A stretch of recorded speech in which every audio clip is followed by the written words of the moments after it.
Hey, Tony Carozola, New Haven Independent Newsbreak, May 30th, 2023. You might notice that there's a black circle where my face normally would be. I've got to see what's going on with my webcam here, but anyway, just thought I would try and update the news today. So, if you went to Miller's Landing Day and you hung out long enough to go from 6 p.m. to 9 p.m., you might have been able to see Boogie Child from St. Louis, and they were a great band. They were awesome, but not a whole lot of people stayed out there.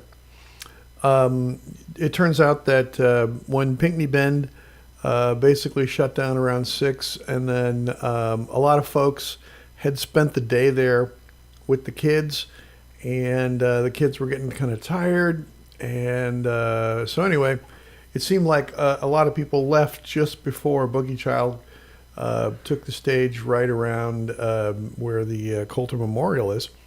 Anyway, they were fantastic. So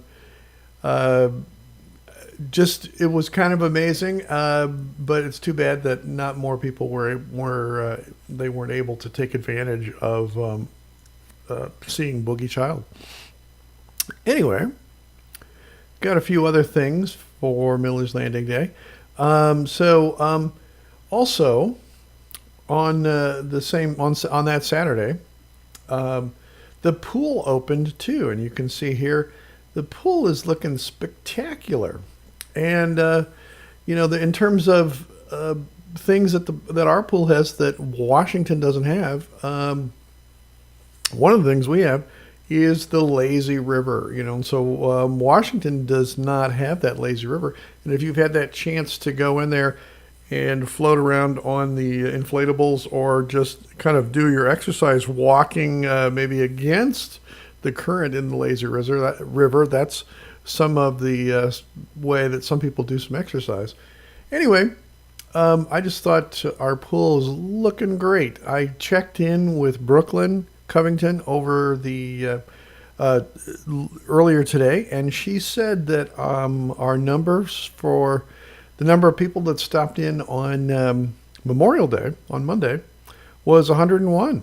So she was pretty happy with that. So she had said that based on since opening on Saturday, that the average has been somewhere around in the mid 80s for the number of people per day. So anyway, as hot days are looming, perhaps more people will be taking advantage of the gem that is our pool. So anyway, just thought you might want to see that. Also, here's a picture of downtown during Miller's Landing Day. Let me zoom in on some stuff here. We had 37 vendors, or somewhere around there. And a bunch of different food trucks, and you can see not a whole lot of people out on the streets. This was probably right around 2 in the afternoon, something like that.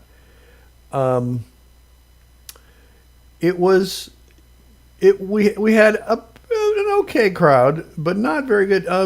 Because in Herman and also in Washington, crowds weren't as great as what the different cities were hoping for.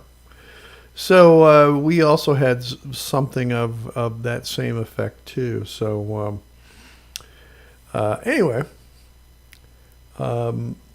since this is the rebirth of Miller's Landing Day, hopefully we've learned a few lessons and can take advantage of that for next year. Okay, let's see what else we've got. Also, for this week's paper, did a little story about Lance Strohecker and Gary Rice. They pose in this picture here with Ellen Falterman, who, if you had seen the marquee on the Waltz Theater, it says The Launch. And so it's essentially a documentary about her starting her around-the-world solo rowing trip. So there's a little story in the paper this week on that.